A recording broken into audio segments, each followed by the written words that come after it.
Welcome. Good to have you here.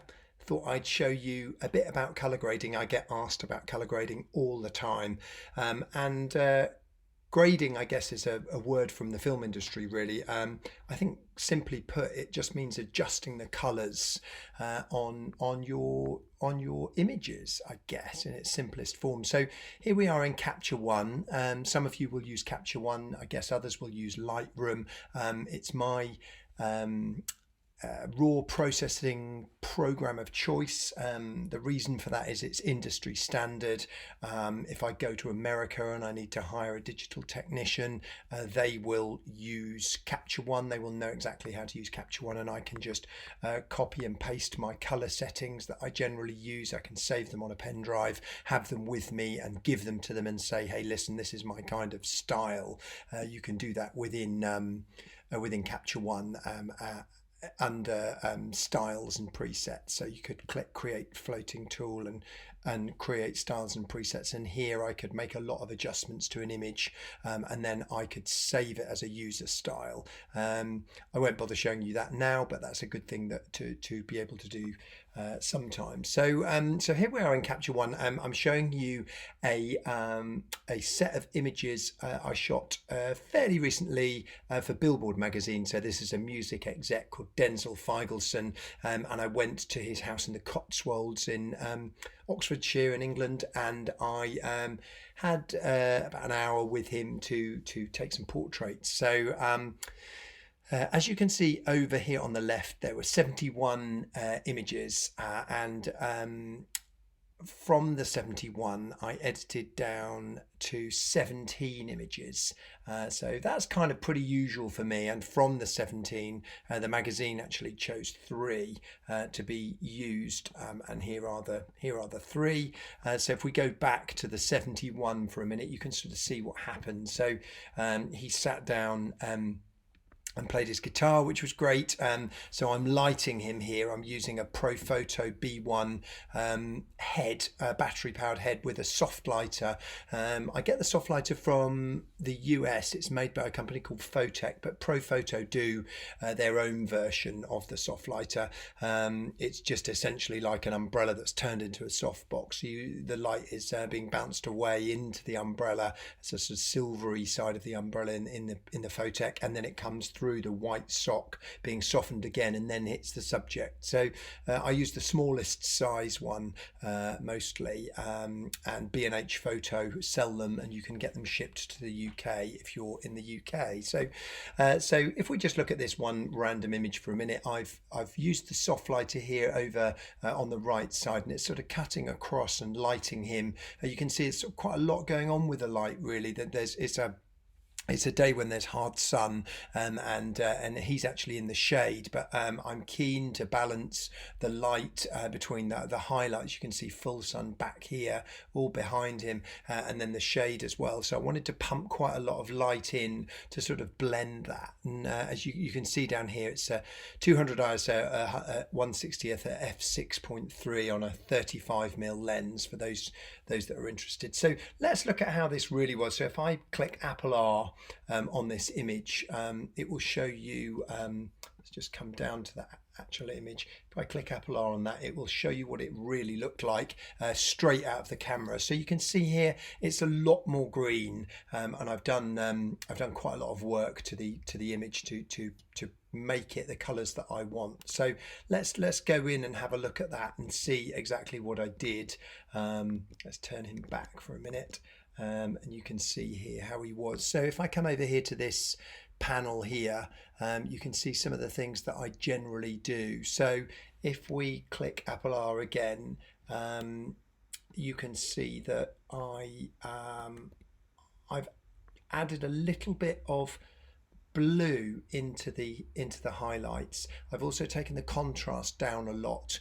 I've reduced the exposure a little bit, and I've generally played around with the color balance. So I've pulled a lot of the color out there, and if we click on color editor, this is often where I do quite a lot of adjustments. You can see there's been quite a few things that have been changed here. So if I reset that, you can see that the shot again was very, very green here, and then after it's had a lot of colour sort of pulled out of it. So, and that's where I'm pulling the greens out. You can see they're the greens, and I've really turned those to sort of more of an orange. And yeah, it's the green element that I'm not so keen of.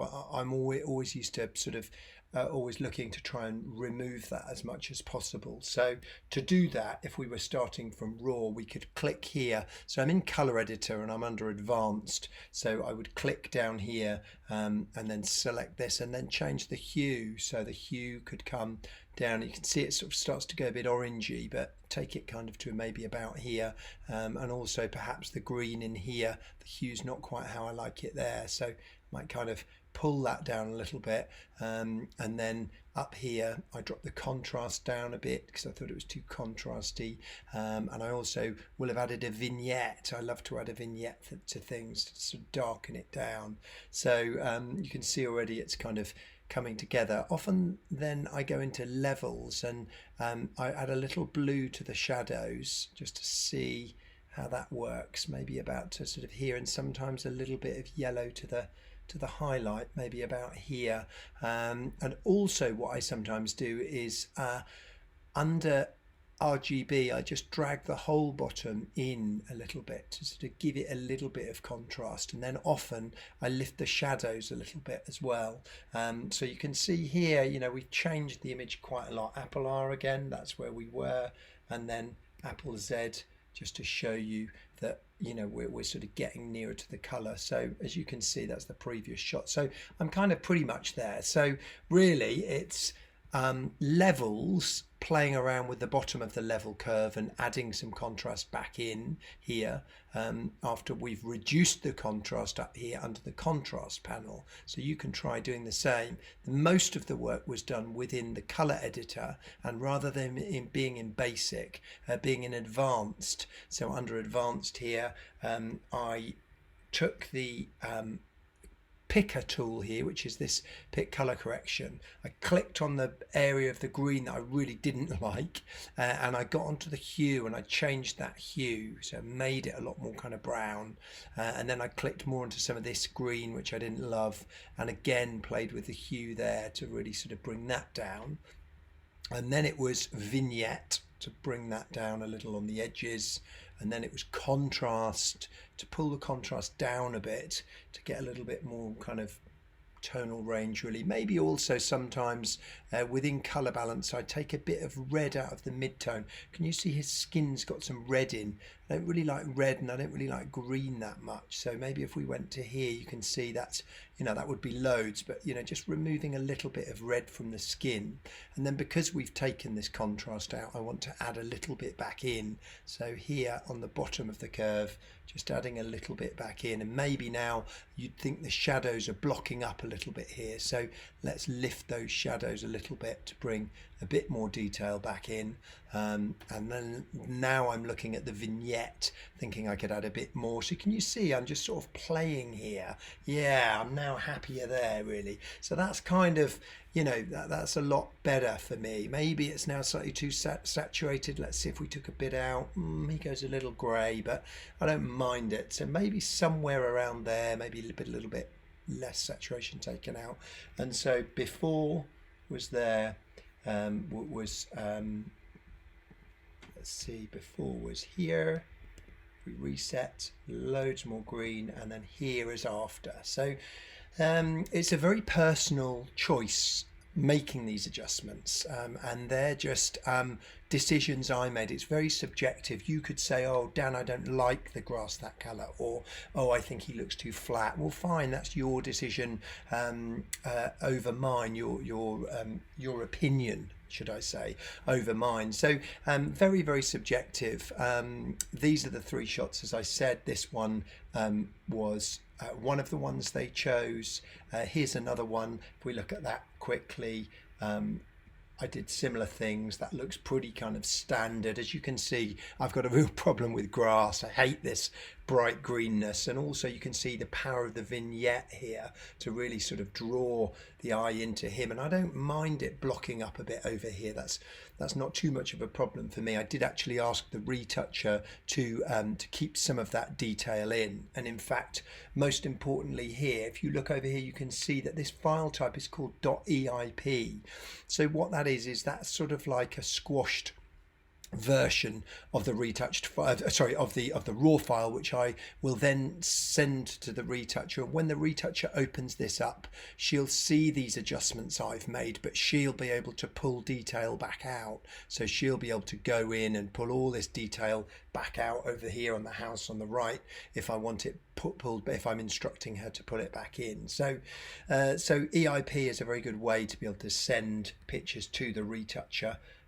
This shot here, not so much happened really, just a little bit of saturation was taken out, I think, and the edges darkened. So yeah, and some blue added in the shadows. So I hope that's of interest to you. You play around with your own shots. Let me know how you get on. You can always drop me a line. You can always contact me on Facebook via the Dan Kennedy Academy Facebook group. Post your image and ask me what problems you're having, or ask me how to solve issues that you have.